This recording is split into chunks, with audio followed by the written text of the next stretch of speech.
We are live, aren't we? I often have some problem with this new video set up here on Facebook Live as to whether we're on or we're not. Hey, it's Coach Manny. It's great to have you all here today. I'm back on today because I want to talk about the coronavirus and getting people back to work. And we'll talk in a little bit about some help that we have. But I just thought I'd talk about some of those issues because I keep getting the questions and people keep asking me over and over again about what they can do, what kind of stuff do they have to get ready. And we just get bombarded. And I know many of you out there probably are getting bombarded too. So what I want to do is just cover a few, and then I'll turn you on to a resource that can help you. I know I haven't been on much lately. We've been really jamming, trying to help people through this process. But let's talk about that coronavirus because, things are getting looser and looser, and people are starting to get back to work, and people are trying to get people back to work. And what are the things that you have to deal with? What are the kind of questions that you have to ask? What is it that could potentially stand in your way? All right. So that's what we want to try to work through today. And one of the number one issues is there's people out there that are reluctant to come back to work. And it's been, geez, I think 10, 11 weeks now that some people have been off. And when you haven't worked that long, I don't ever remember not working that long. It's a little tougher coming back, and there are certain issues that we got to help people with because we need our teams back. We need our people back. We need to stay positive. So there's some employees that have been away a while and just not ready to come back. What do you do? They might have a fear, and we've been working with people for a while now with the fear, and it's at all different levels, all different age groups. You can't classify it. Okay, they have, or they may have something as simple as practical problems now with the um, childcare coming back into process on the 15th. But I think what people need to be aware of, that doesn't mean on the 15th we're going to have the same childcare we did on March 1st. And I think sometimes people are under that impression. That's just not going to happen that way. So deal with that. But there's practical problems. And either way, they're reluctant to come back. So some questions that you got to really address as a business owner or a supervisor out there is, how do you deal with it? How do you deal with the fact these people aren't going to come back? And one of the questions you have to ask yourself, how much contact, how much work, what kind of relationship do you have? Um, you don't want to let people go. I mean, probably have a good team. They're good people. And I'm not telling you if somebody doesn't come back what to do. I think you have to check with your HR department. But that's one of the critical things I think you got to be aware of. Let's get HR involved. That's what they're here for. Um, you have to ask why they're reluctant. And we've spent a lot of time talking to people, and I think you should too. And a lot of companies out there have really pushed this. Take some time, find out what's going on. And a lot of these, I know you should have already addressed them, but let's say you didn't. So you got to do it now, right? Why are they reluctant? What's holding them back? So let's just try to talk to them a little bit. Uh, what's the best way you can deal with them? You're the leader. Remember that. And that's very important to you and your operations. Um, so, how do you get them back to work? How can you get them back to work? Do you want to bring them back to work? That's always a question, isn't it? And I know it lingers in people's mind, and sometimes we're hesitant to say anything about it, but let's talk about it. If you're reluctant to bring them back, that's a different story. What can you do to help them? Can you reach out to them? Do they need some connections? Do they need some help? What are other people in your team doing? Especially if you have a bigger team, what are other people doing? Who can you connect them with that may be able to help them? Who do you know that's already gone through that same type of problem? Each person and each group will have different problems and different needs. So I encourage you, first of all, let's deal with those reluctant employees. We can't work with, at least most of us can't, with only part of the team back. We need the team back, so let's deal with those. That's the kind of stuff. That's why we're here today, and I welcome you all to this Facebook Live session. Just really dealing with trying to bring back employees. Um, what about travel? Now, what if you're an organization that does a lot of travel, and I mean travel local, I mean travel national, I mean even travel international? How do you deal with the issues today? And I know a number of people who have been flying to half full airplanes, I think, through all different cost structures. Um, and one thing you have to understand, I mean, when I was flying, it was, if I missed this plane and I was in Chicago, there were 10 more planes that were going to get me to where I was going to go. It's a little different out there now. And I can't even, maybe some of you can jump in here if you have any comments and just put them in there. I don't know what it's like.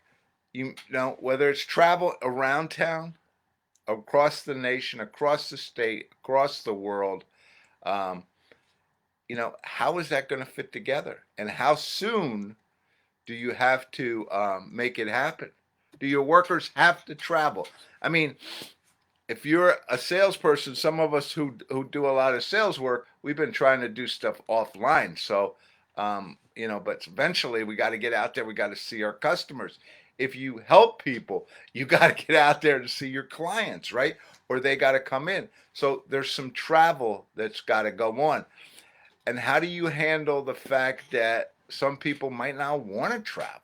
What if your employees are just hesitant? Again, we've got to take some time during all this.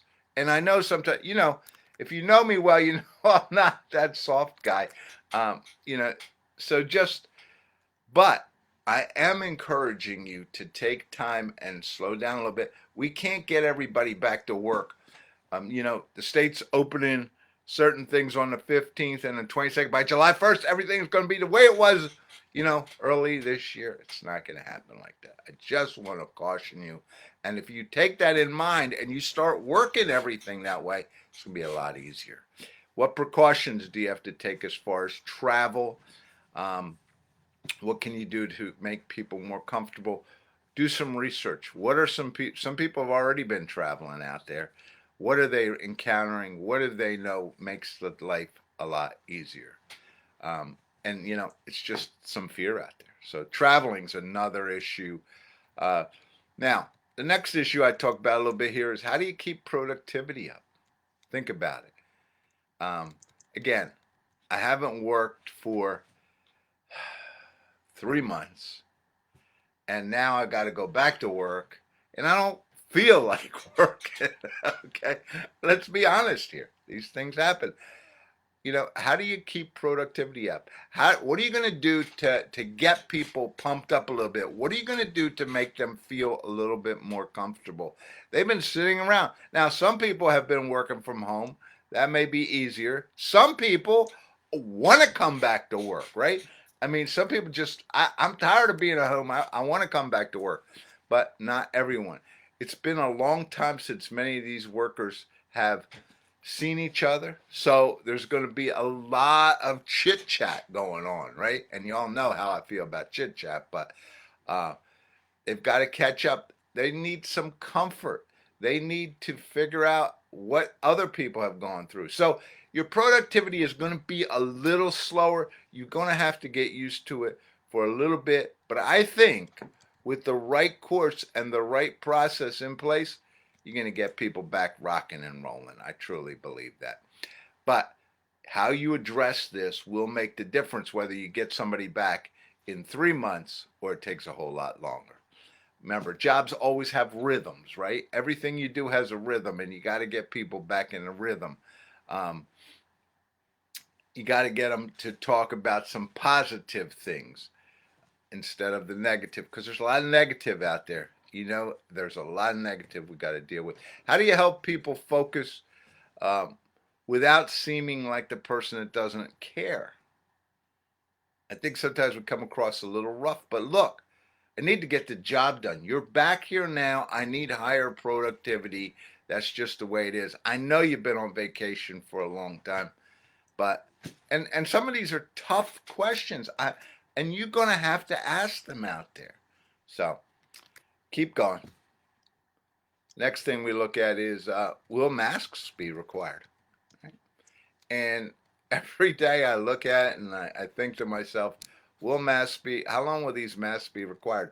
And today, when it's near 90 degrees out there, I forget what the last temperature is, it's very difficult to work with a mask on. And what we've also found is very difficult to work a lot of jobs with a mask on, isn't it?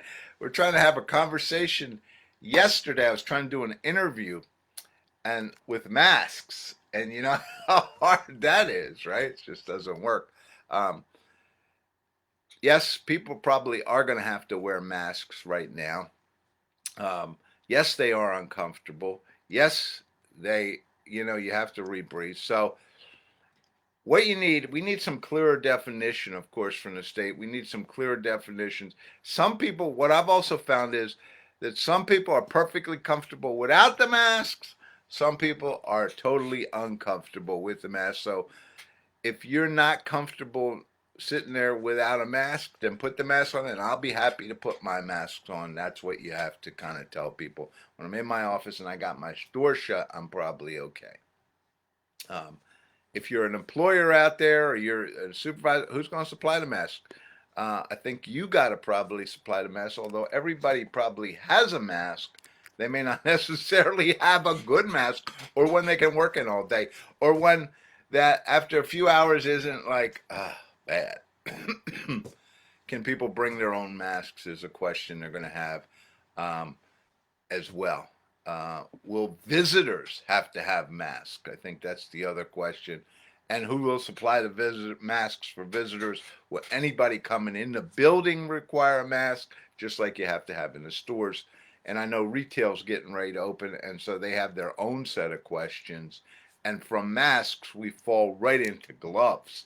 Now, I've heard a lot of stuff about gloves, and we know in the medical profession you got to have gloves. Of course, you got to have gloves in the medical profession, but we've heard a lot of stories about gloves. And do I need gloves? Do I have to have gloves?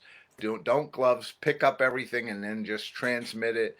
Well, it depends on who you talk to and what day of the week it is. But I think some of this, again, will be required based on the industry you're in. And you have to take a look. When will gloves be required? If there's no definition for your industry or whatever you're doing, then you're going to have to build that yourself and say, this is what we expect. You have to have gloves. You don't have to have gloves. And what kind of gloves and who supplies those gloves? And can you bring your own gloves? The list of questions just goes on and on and on. And, those are 5 areas that we've covered so far, or that we covered today, that you have to look at as you get ready to bring people back. Now, we've been talking about this since April because we know there's a lot of issues. We spent a lot of time in May educating people on these things. And in fact, we even have for you, there's a tool out there, a book out there now that we've put together about the coronavirus. So if you get an opportunity, just go out to Amazon, type in Manny Nowak, and you'll see the coronavirus book. And what that book really is just like I've talked about 5 things, there are 40 different things to look at in that book. So you can go through there, you can say, what do I do in this situation? And the book gives you some answers to those type of questions. So again, encourage you to go out and look at that book, get yourself a copy. Post-Coronavirus Business is the name of the book.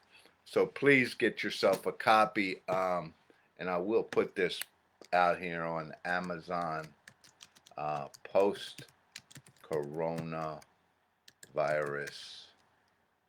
Business.